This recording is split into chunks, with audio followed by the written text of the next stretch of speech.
In the weeks following Cohen's plea and agreement to provide assistance to this office, the president repeatedly implied that Cohen's family members were guilty of crimes.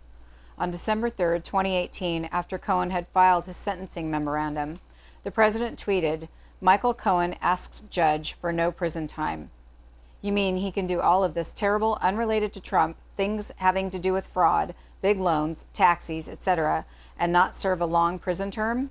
He makes up stories to get a great and already reduced deal for himself and get his wife and father-in-law, who has the money, off scot-free. He lied for this outcome and should, in my opinion, serve a full and complete sentence.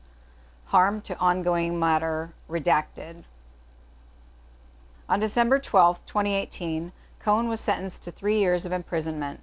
The next day, the president sent a series of tweets that said, "I never directed Michael Cohen to break the law. Those charges were just agreed to by him in order to embarrass the president and get a much reduced prison sentence, which he did, including the fact that his family was temporarily let off the hook. As a lawyer, Michael has great liability to me." On December 16, 2018, the president tweeted, "Remember, Michael Cohen only became a rat after the FBI did something that was absolutely unthinkable and unheard of until the witch hunt was illegally started. They broke into an attorney's office. Why didn't they break into the DNC to get the server or Crooked's office?" In January 2019, after the media reported that Cohen would provide public testimony in a congressional hearing, the president made additional public comments suggesting that Cohen's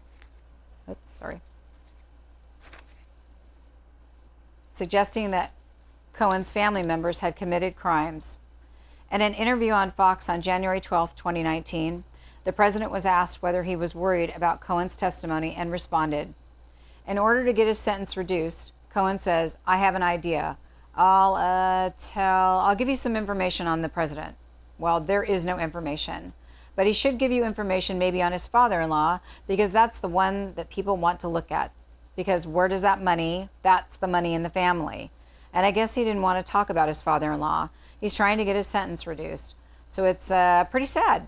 You know, it's weak. And it's very sad to watch a thing like that. Pardon me.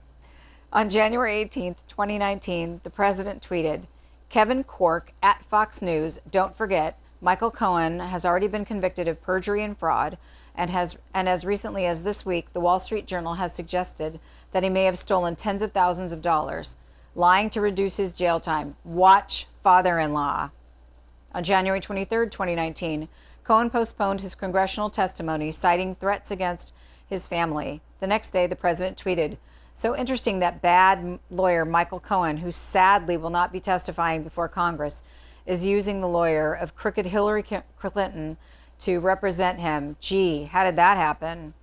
Also in January 2019, Giuliani gave press interviews that appeared to confirm Cohen's account that the Trump Organization pursued the Trump Tower Moscow project well past January 2016. Giuliani stated, "It's our understanding that the discussions about the Trump Moscow project went on throughout 2016. Weren't a lot of them, but there were conversations. Can't be sure of the exact date, but the president can remember having conversations with him about it." The president also remembers, probably could be up to as far as October, November.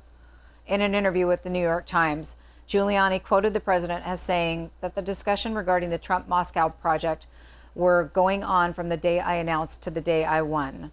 On January 21st, 2019, Giuliani issued a statement that said, "My recent statements about discussions during the 2016 campaign between Michael Cohen and candidate Donald Trump about a potential Trump Moscow project were hypothetical and not based on conversations I had with the president."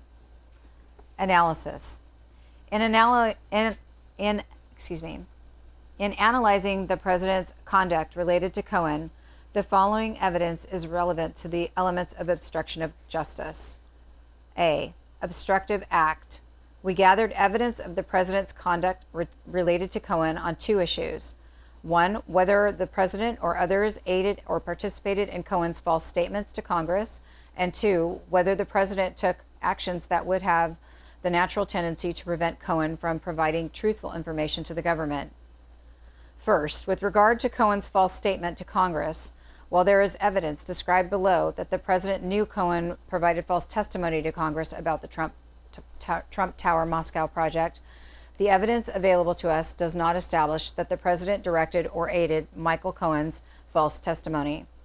Cohen said that his statement to Congress followed a party line that developed within the campaign to align with the president's public statements distancing the president from Russia.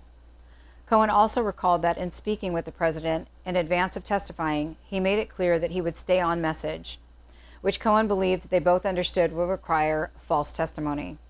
But Cohen said that he and the president did not explicitly discuss whether Cohen's testimony about the Trump Tower Moscow project would be or was false, and the president did not direct him to provide false testimony.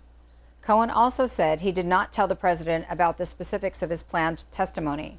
During the time when his statement to Congress was being drafted and circulated to members of the JDA, Cohen did not speak directly to the president about the statement, but rather communicated with the president's personal counsel, as corroborated by phone records showing extensive communications between Cohen and the president's personal counsel before Cohen submitted his statement and when he testified before Congress. Cohen recalled that in his discussion with the president's personal counsel on August 27, 2017, the day before Cohen's statement was submitted to Congress, Cohen said that there were more communications with Russia and more communications with candidate Trump than the statement reflected. Cohen recalled expressing some concern at that time. According to Cohen, the president's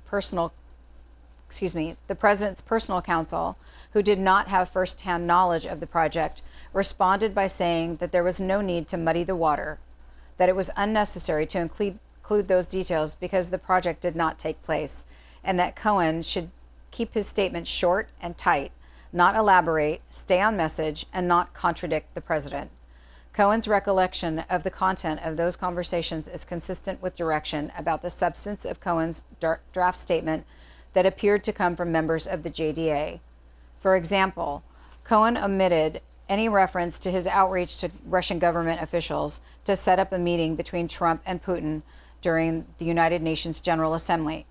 And Cohen believed it was a decision of the JDA to delete the sentence, "The building project led me to make limited contacts with Russian government officials." The president's personal counsel declined to provide us with an account of his conversations with Cohen, and there is no evidence available to us that indicates that the president was aware of the information Cohen provided to the president's personal counsel. The president's conversations with his personal counsel were presumptively protected by attorney-client privilege, and we did not seek to obtain the contents of any such communications. The absence of evidence about the president and his counsel's conversations about the drafting of Cohen's statement precludes us from assessing what, if any, role the president played.